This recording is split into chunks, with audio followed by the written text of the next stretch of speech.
कुंडलिनी जड़ और चेतन को परस्पर बांधे रहने वाली सूत्र श्रृंखला है। प्रकारांतर से ये प्राण प्रवाह है जो व्यष्टि और समष्टि की सभी हलचलों का संचालन करती है। नर और नारी अपनी जगह पर अपनी स्थिति में समर्थ होते हुए भी अपूर्ण है।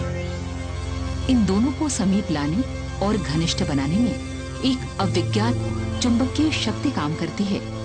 इसे कुंडलिनी की एक चिनगारी कह सकते हैं। प्रकृति और पुरुष को घनिष्ठ बनाकर उनसे सृष्टि संचार की विभिन्न हलचलों का सरंजाम खड़ा करा लेना इसी ब्रह्मांड व्यापी कुंडलिनी का काम है। व्यक्ति सत्ता में भी काया और चेतना की घनिष्ठता बनाए रखना, शरीर में लिप्सा, मन में ललक और अंतःकरण में भावनाएं उभारना इसी कुंडलिनी महाशक्ति का काम है। जीव की समस्त हलचलें आकांक्षा, विचारणा और सक्रियता के रूप में सामने आती हैं। इनका सृजन उत्पादन कुंडलिनी ही करती है।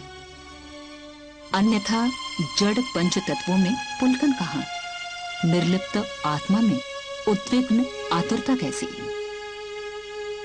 शरीर शास्त्र की दृष्टि से कुंडलिनी का विश्लेषण प्राण, विद्युत एवं जीवनी शक्ति के रूप में किया जाता है।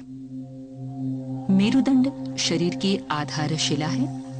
इस पोले मेरुदंड में शरीर विज्ञान के अनुसार अनेक नाड़ियां हैं जो विविध कार्यों में नियोजित रहती हैं। आध्यात्मिक विज्ञान के अनुसार इनमें प्रमुख 3 नाड़ियां हैं: इड़ा, पिंगला और सुषुम्ना। इड़ा पिंगला की 2 धाराएं मिलकर सुषुम्ना की सृष्टि करती हैं।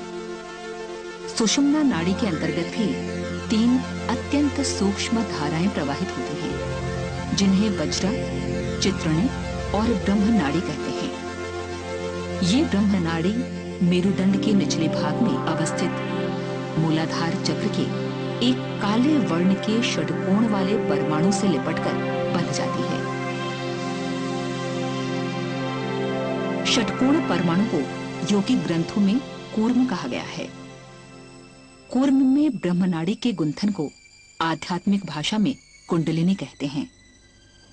मेरुदंड के आधार से लेकर मस्तिष्क तक ब्रह्मनाड़ी से प्राण प्रवाह के मध्य 6 चक्र स्थित हैं, जिन्हें क्रमशः मूलाधार, स्वाधिष्ठान, मणिपुर, अनाहत, विशुद्ध एवं आज्ञा चक्र के नाम से जाना जाता है। मस्तिष्क में प्रविष्ट होने पर यह नाड़ी हजारों रश्मियों में बिखर जाती है, जिन्हें सहस्रार की संख्या दी गई है। मूलाधार चक्र से प्राण का प्रवाह कुंडलिनी की सामान्य सुषुप्तावस्था में जीवन के लिए आवश्यक प्राण विद्युत प्रदान करता है। साधना द्वारा इसका ऊर्ध्वगमन होता है। इसे कुंडलिनी जागरण कहते हैं। विभिन्न चक्रों में जागृत कुंडलिनी की शक्ति क्रमशः जीवनी शक्ति, योगाग्नि, अंतः ऊर्जा, ब्रह्म ज्योति के रूप में क्रमिक विकास का परिचय देती है एवं साधक को आत्म साक्षात्कार के मार्ग में उच्च शिखर तक पहुंचाती है।